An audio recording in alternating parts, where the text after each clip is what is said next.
Hi, everyone. Welcome to Politics for Hot People. I'm Zahnae Aquino, and I'm here today with the mayor of Burien and the candidate for state representative for the 33rd Legislative District, Kevin Schilling. Hello, hello. Hello. Hello. Hello. Thanks for coming back to Burien. Of course, I love Burien. I love your streets and your signs. As you should. We've got great signs. We've got great signs, Amazing great signs. streets. Yeah, so we came in today and we just wanted to talk a little bit about more of your campaign and also get to know you as a candidate, as a person, and And what we've been doing in Burien yeah. and all the great things going on. I think we should first say we're here in one of our awesome local stores, Paper Delights, which is fantastic, and we've got some customers behind us here, which is also awesome. But happy to be here in a local business that's thriving and talking in this space. It's an amazing spot. This place has such cute cards.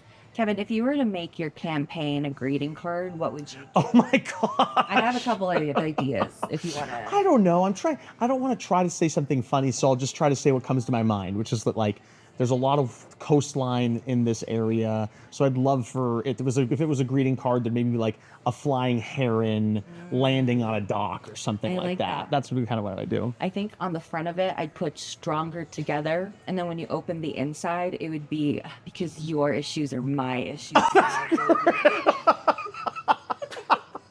You know, that's true. That's true. I don't know. Do people like slogans like that anymore? What do you think?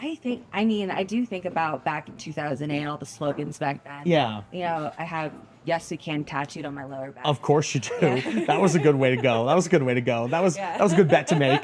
But I think mine's like my sort of soft slogan for the campaign is like fixing what's broken, because for a long time there's been a lot of stuff that I think people just get really frustrated by not seeing anything improve, and so to get really local here in Burien, we focused significantly on the homelessness issue and getting folks into treatment and services and utilizing a cool combination of services and law enforcement.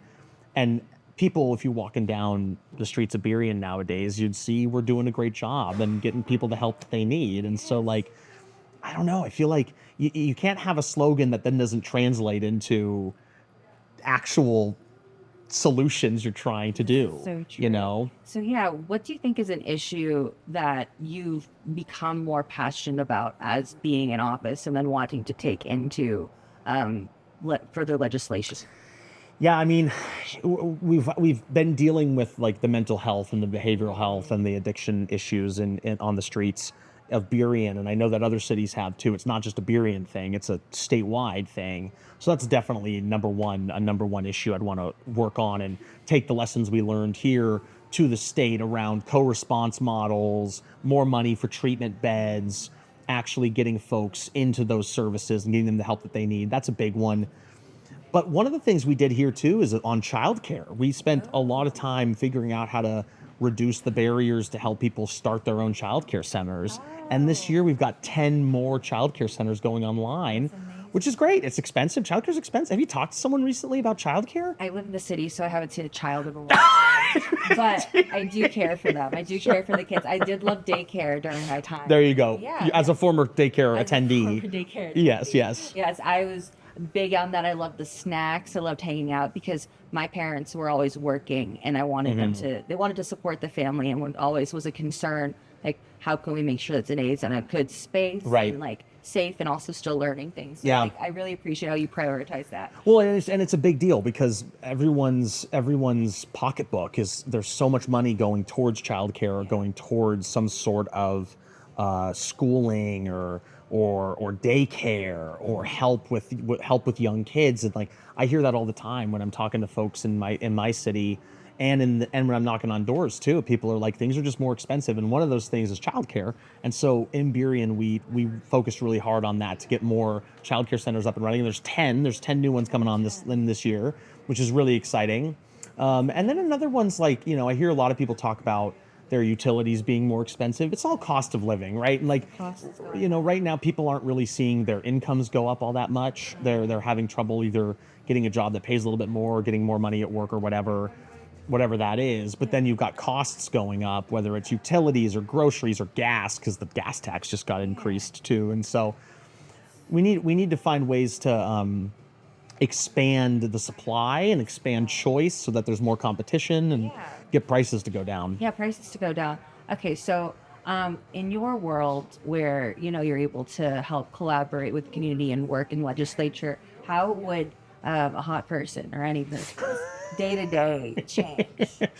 How day-to-day change. My main focus on issues in Burien or at the state level is how do we make things cost less and how do we increase safety? Because like right now things are costing less, things are costing more, and we're less safe.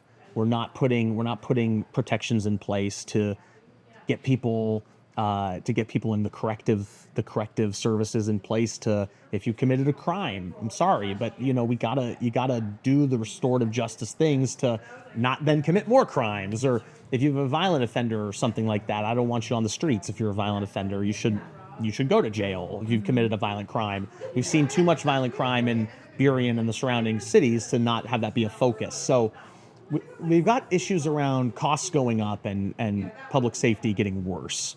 And two of the reasons for me for that is like I just think we've got people who've been in office for far too long and really hardcore special interests focusing on things that aren't making people's lives better. And we need to have someone, and the legislature as a whole, tackle those issues to be focused on making things cost less and making us be in a more safe situation. Oh, yes, I totally agree with that. You should, right?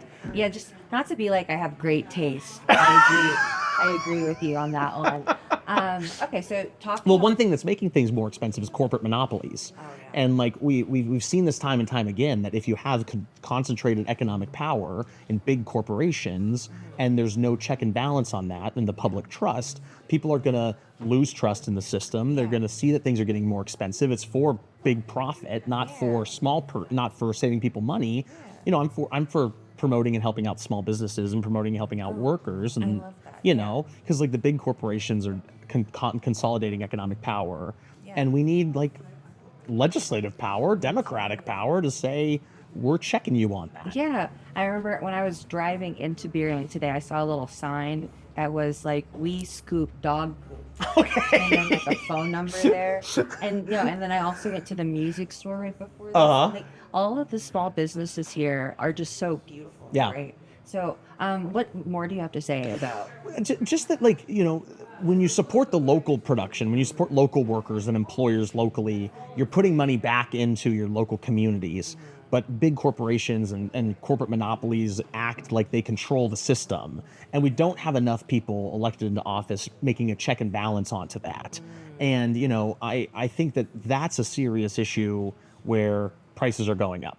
But then you've got a lot of ideological stuff happening where people aren't wanting to try to do something differently in the public safety realm because they have some ideology they're trying to continue to push that makes us less safe by not doing enough to keep criminals off the street, not supporting police and changing different systems to give police the tools they need to deal with mental health and drug addiction issues so that they can then also be more focused on preventing crime.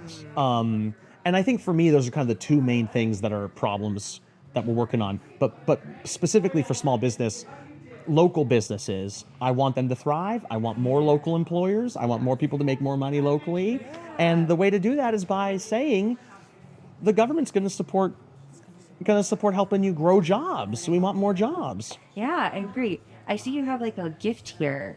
Oh, are we bringing this in? Oh yeah. Here we go. Okay, so these are some cookies from Treat Cookie in Burien. Oh my god. And here we're gonna open that up. We got a couple different ones. Got like 4 different cookies. Ooh. Are you allergic to anything? Never. Okay, well then just pick which one you want. I'm thinking. I'm gonna try this peanut butter one with chocolate. This salted Yeah, Chocolate it's salted chip. chocolate chip cookie. You got that? calls for me. Yeah, does it? I don't know why I broke it. I'm gonna eat this entire thing. Cheers. Cheers. Oh my god. This might change a minute. That's very good. Oh man. This turned into a mukbang. It's gonna be ASMR now. People are gonna be like, we're eating our cookie. But Another great example of like a local business right here in Burien making jobs, making people come and spend money at the local business, putting tax dollars into the community. Yeah. And like, this is what's important to support, because you want a community feel. You want people to feel connected and supported in their community. And we can't continue to allow main streets lose out on success This is so true. because of higher costs, or them not feeling like they can operate in a place because they don't feel safe. But that's families too, because I want families walking up and down Main Street. I'd rather them spend their money here than somewhere else. I'd rather them spend their money in my district or my city than somewhere else. And the only way to do that is create an environment where people feel like they are comfortable and safe and have the economic security to maybe take a risk and try something new. Because workers, whether you're working a union job or whether you're working a retail job or you're working in a white collar job at an office or whatever, everybody wants to feel like they come home to something that is unique and interesting. There's like, if you're bringing someone to your city, places to go, you're not taking your friends visiting to the local Chipotle. Well, the thing that's interesting, like the 33rd LD is interesting too, because like each of our cities has a unique thing. Like Burien's got its unique Main Street. Des Moines has the Marina. Normandy Park has the Cove. SeaTac's got the airport, I guess. It could be at the airport. Kent's got Kent Station, Showware Center. So everyone's got sort of a unique thing that, like, you know. A little piece to the party. Yeah, a little piece to it. Okay. Yeah. So you're talking about helping people with their local businesses. I really do resonate with that. In terms of like where you started, what was one of the first jobs that you held? Because you grew up here in Burien. Yeah. And it's funny because I think everyone's got, watch out for that cookie. Everyone's got a good first job story. And my first job, I had two first jobs. One was working at the local performing arts center here in the city, and the other was bussing tables at the restaurant down the street here. And I think when you're 14, 15 and you got your first job and you get that first check, I remember opening up my first bank account and like having my first checking account that I'd put that check into. I'd walk up to the ATM, thought it was really cool. And I think you've got to have that opportunity for that identity and that connection wherever we're living, but in Washington especially so, because if we're not preparing young people for college, career, and citizenship, shout out aviation, then we're not really doing, I think, what we need to be doing to think about the future success, not only of the next generation, but of the state and of the region. And, you know, my first jobs at a restaurant and at a performing arts center, I learned stuff at 14 and 15 that a lot of people take a little while to learn. Like what? Showing up on time, filling out a time card, having a bank account where we put money in, you know, all that sort of stuff. I think it's like early skills you don't necessarily learn in school, and that I could only learn living in a place like Burien, like this area, having the opportunity. I didn't know the owner of the restaurant. I walked in and I said, could I have a job? You know, like we only knew him because we started going into the restaurant for years to eat. But are you okay? Yeah. Watch out for that cookie. I'm just so good. I'm good. No, we're You're good. You're good. You got it. Yeah, we got it. Watch out. I should have brought coffee too. I only have the cookies. Okay. But yeah, you know, you'd only get that if you have that local feel. And I think that with everything going on in the world, you know, with social media and stuff, everyone's obviously and rightfully concerned about other things going on in the world, for sure, as we should be. But you also need to make sure we focus locally and empowering people to take risks and make investments and Like, put in energy. What's your day-to-day looking like? Your hula hoop, your locus of control, like everything nearby. Yeah. And we have to be concerned with that. And I so agree. Well, and one thing I tell people, you really want to make a difference, you really want to change something, get involved in your community. Like get involved in a nonprofit, donate to an organization, take an issue that you really care about and get involved in it. Because really that's where you can see the most change and the biggest impact. Especially if people are frustrated, I'm like, I certainly am, but I ran for office, you know, and I'm running for office. And if there's something that you think that you can make an investment in now, do it and get involved in your local community. Yeah. What inspired you to get involved in politics and Oh my- run for office? Well, what inspired me on the beginning? So I ran for the first time in 2019, and I beat an incumbent in 2019 because at 25, was I 25? Yeah, I was 25. Oh my gosh. 25 years old, and I just wasn't seeing a lot of young people run for office. Yeah. And I wanted to at least try. You can't figure it out if you don't try. Yeah, you can't figure it out if you don't try. You can't. And so I said, I'm going to try to do this. And who knows if it'll work or not work. It was a 16-year incumbent. No, I had no endorsements, basically. I didn't raise that much money. Like, all the stuff I know how to do now, like I didn't really know how to do then, or wasn't sure if anyone would help me. Yeah. And so I was inspired to do it because I said that we need more young people going out and getting involved. And we need to see young people show up and do this. Yeah. And you're still 25, right? I'm still 25. Right, yeah, oh my gosh. I got a few more wrinkles, and I'm not losing my hair, thank goodness, but I'll knock on wood for that one. But yeah, I'm still 25, Zahnae. Yeah, Thank still you. 25, Thank you. Of course. Yeah, no, I think that's amazing. Like young people getting involved in their local communities. I think it's been an issue that people just are taking very, like just not wanting to be involved, Yeah. engaged. And your entire platform and what you got started with has just been a complete change on that. And you're successful with it, and I really, really do admire that.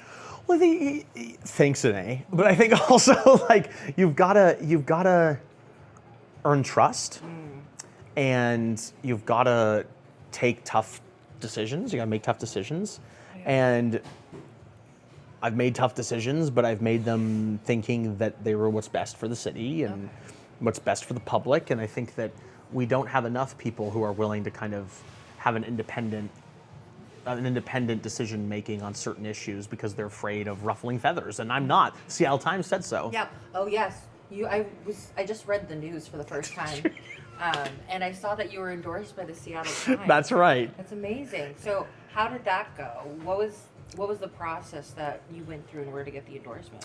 Well, the Seattle Times does a thing where you all go into a room together and they ask you questions together, and you have to do their interview, and ours was like an hour and a half long.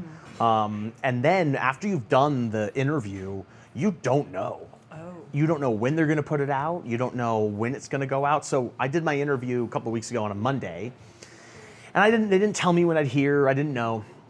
A couple days went by, and then on Friday morning, I wake up at like 6 o'clock, 6:30 in the morning, and I go downstairs, and someone had called my city council phone. Someone had left a message on my city council phone. I was like, who's calling me at 6:30 in the morning on my city council phone? And someone had left a message saying, I saw that you were endorsed by the Seattle Times. And I obviously freaked out and was super excited and really happy. And I'd never been endorsed by the Seattle Times or anything before. And that was a new experience for me. That's amazing. And it was just so funny because like I'd woken up and gotten a voicemail from someone calling me that morning saying it, and I was like, that's not true. And opened the Seattle Times, and there I am. And wow. yeah. You have to get it in print. yeah, I've got a couple copies. Oh, yeah. My parents are going to frame it, Aw, but it's it's great.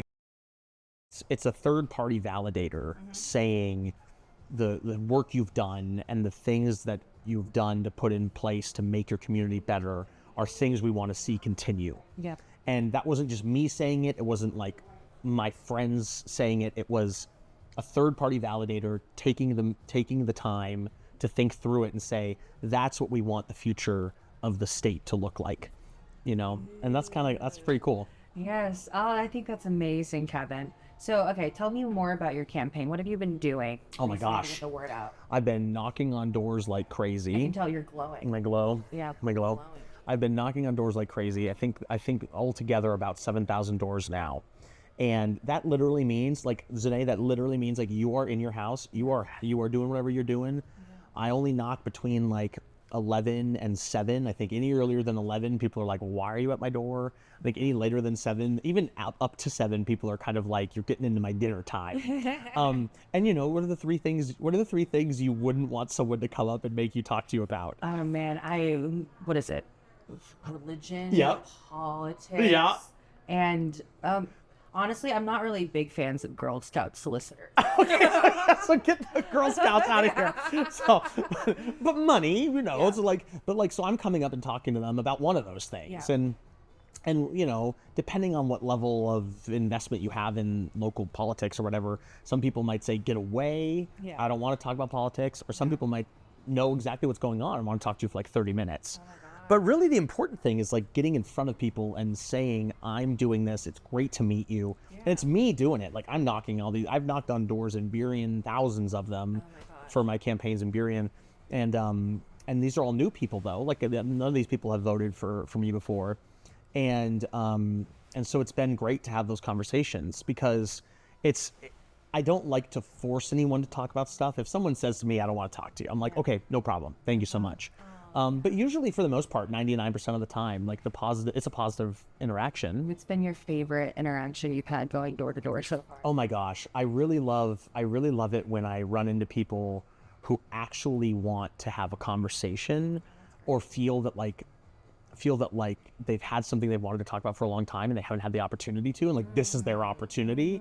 I can't do anything about like right now I'm not elected to the legislature, so like these are just preliminary conversations essentially of like, here's what I would do, here's why you should support me. But for the most part people want to like let you know what they think about what's going on. And it's a pretty consistent message. Like stuff costs too much.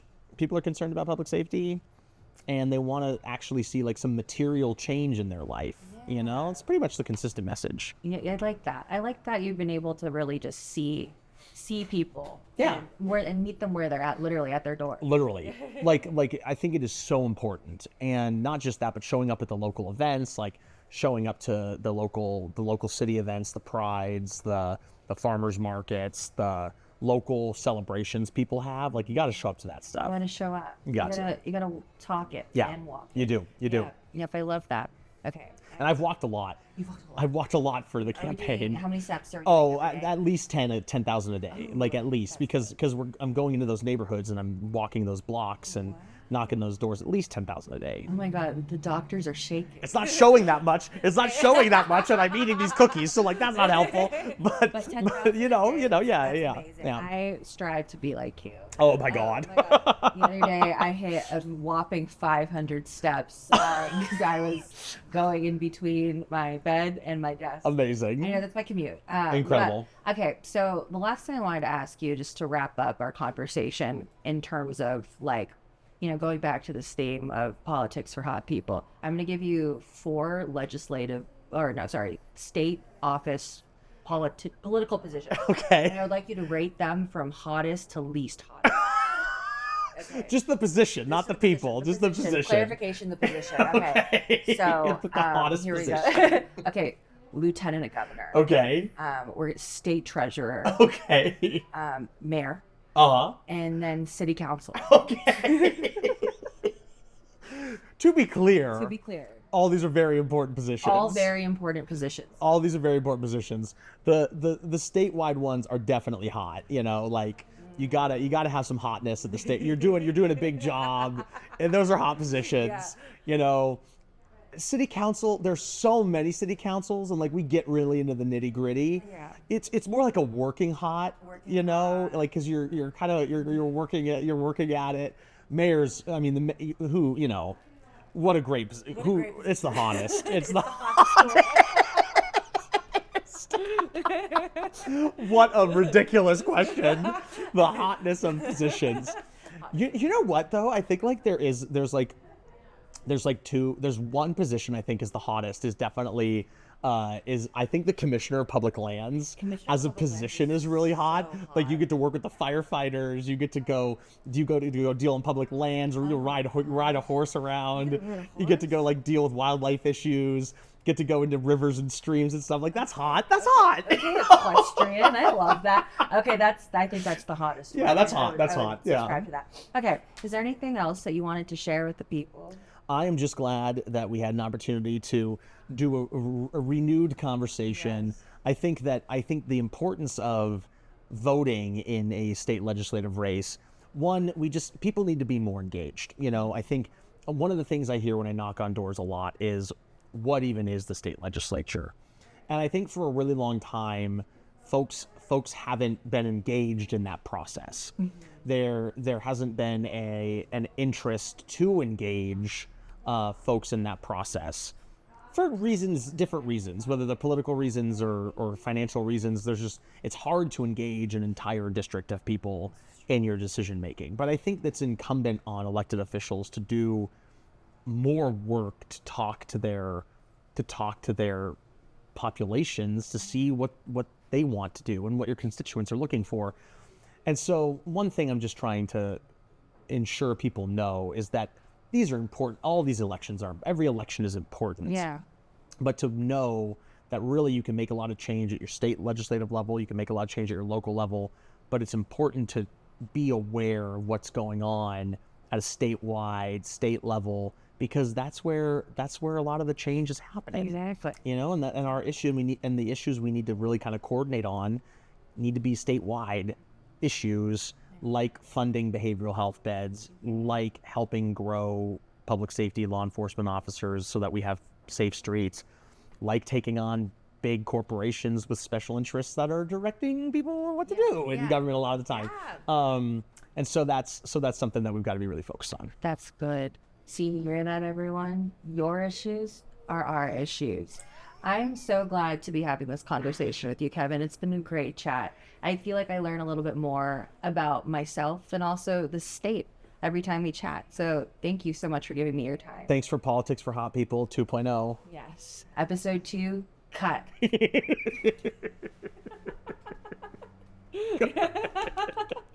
Was that fun? Episode 2, cut. I love it.